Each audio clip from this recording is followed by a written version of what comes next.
Benoit, congratulations on the victory. I know it was so quick in there, so I guess what can you take away from that fight against Beneil, even though it was so quick?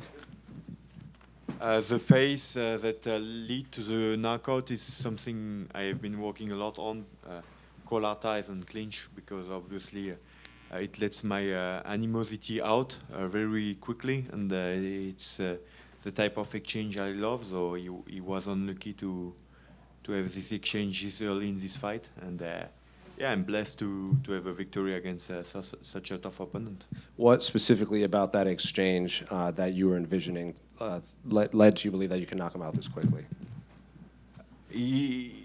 Too much space for me. You know, the uppercuts brings the head up, and then the hook will finish the work directly to the chin. So, yeah, happy about that. Do you think like when he fell, he was unconscious, then when he hit the ground, it woke him up? And it seems like he didn't know what happened in there. So were you able to talk to him after the fight? Yeah, Dariush is an inspiration. I haven't done half what he has done yet. I want to do a career as good or even better. And yeah, I had an hesitation before the last shot because I knew he was out, but obviously it was not clear for everyone. But you know, because it was so fast, so it happens. This sport is hard. It's wire sports. And then we couldn't quite hear it back here, your interview. Did you call for the BMF fight or close to a title fight?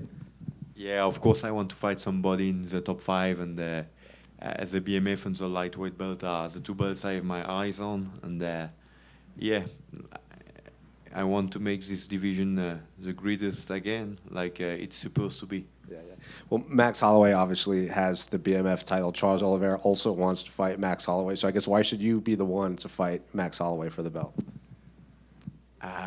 You know, the 100% finish rate against such a veteran, I guarantee war. But I think Oliveira and Holloway does the same. So let's see. But it's guaranteed war, whoever you choose.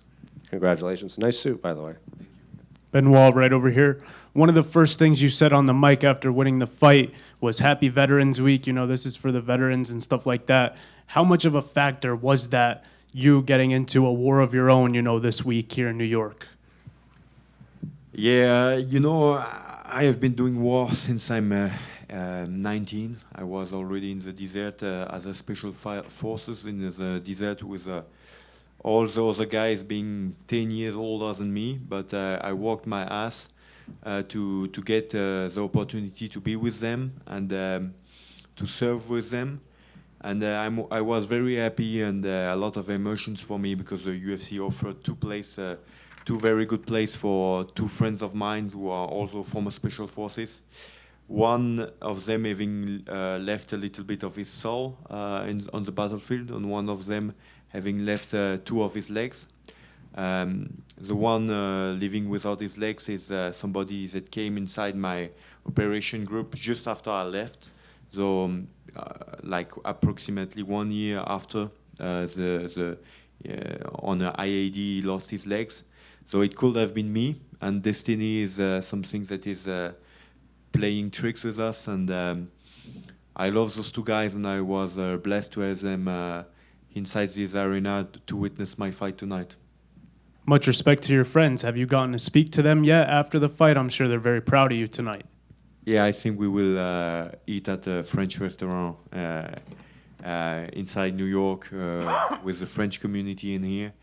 And yeah, I have seen them during the fight week, and once again, I'm happy how the UFC is promoting this Veterans Week. I think it's something important because a lot of guys are leaving some of them soul on some of the other pieces of themselves outside. When you do the war outside the octagon, it's a lot different. So it's tough, and we are happy to live the way we live because those guys make this sacrifice, and I'm happy to be there.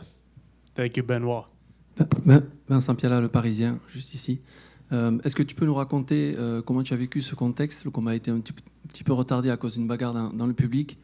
Ça a un peu tardé et puis tu as tout réglé en 15 secondes. Comment tu as vécu ce mélange un peu d'émotions? Ah, je viens juste de voir il y a encore un finish. Alors, c'était l'heure, elle est prévue du combat, du début de la main card. Donc moi, je savais à quelle heure on allait rentrer et combattre. Donc j'ai pas vu la bagarre dans le public. J'ai vu les combats précédents, notamment le combat de Rodolfo Vieira contre Bonical. J'ai l'impression que c'est une très très belle soirée de combat avec des combats assez spectaculaires.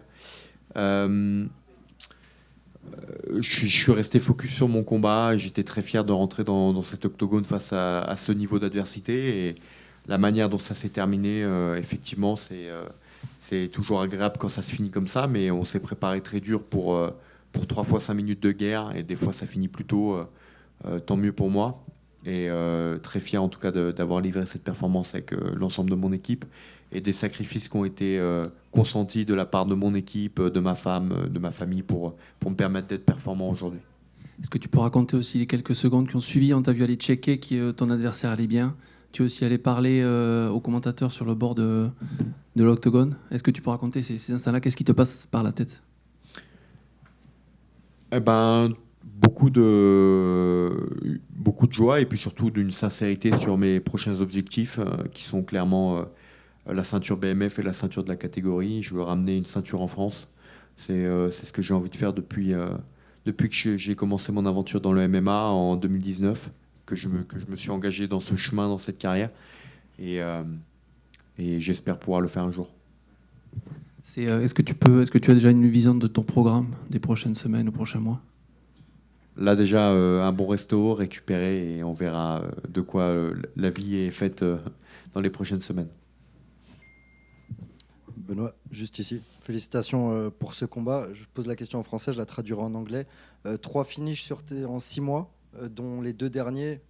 Tu soumets un des plus plus grands strikers de la catégorie sur le papier. Là, tu mets KO un énorme grappleur. Est-ce que c'était ta manière justement de revenir et de montrer que tu étais un combattant complet? Et est-ce qu'avec ces résultats, il y a autre chose pour toi qu'une ceinture pour la suite?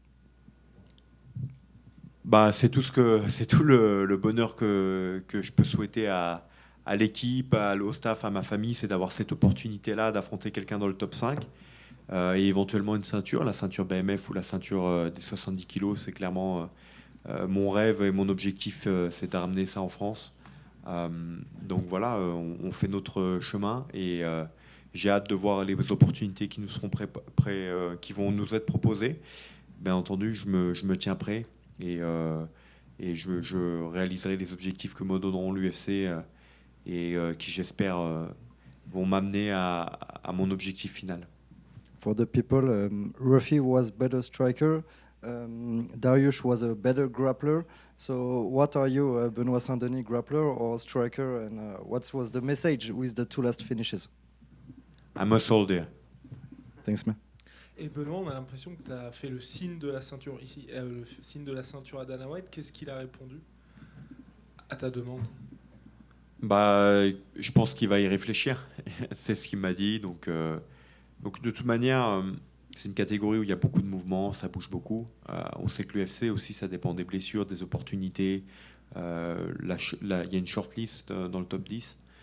Donc nous, on se tient prêt et on affrontera les étapes que nous donnons l'UFC, les opportunités qu'ils nous donneront. Et comme je dis, tout le bonheur que je nous souhaite avec l'équipe, c'est de pouvoir ramener une ceinture en France. Et la ceinture BMF ou la ceinture lightweight, c'est 2 ceintures qui me tiennent à cœur et que j'ai envie de ramener à la maison. Et tu l'as déjà fait en anglais, mais est-ce que tu peux nous expliquer ce KO qui doit rien au hasard? Ouais, je pense que j'ai un style très engagé, très dur, et le clinch, le combat dans le clinch, c'est quelque chose que moi j'affectionne énormément, où je fais vraiment mal aux gens en sparring, parce que c'est quelque chose que j'affûte de plus en plus avec le temps. C'est un point fort que mon équipe a déterminé, a analysé.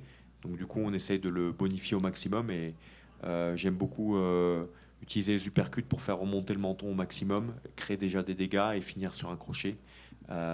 Ça combiné avec des coudes des genoux, donc là ça a très bien fonctionné. Et voilà, malheureusement pour Dariush, c'était le dodo. Dernière pour moi, 3 contenders numéro 1, 3 number 1 contender from France. In how much time do you can be the fourth? Je disais qu'il y avait 3 contenders numéro 1 Oui. en France, Manon, Cyril et Nassourdine. Combien de temps il te faudrait, toi, pour te replacer dans cette discussion? As fast as I can, and whatever the UFC gives me for an opportunity, I will seize it. Merci à tous. Thank you very much to all.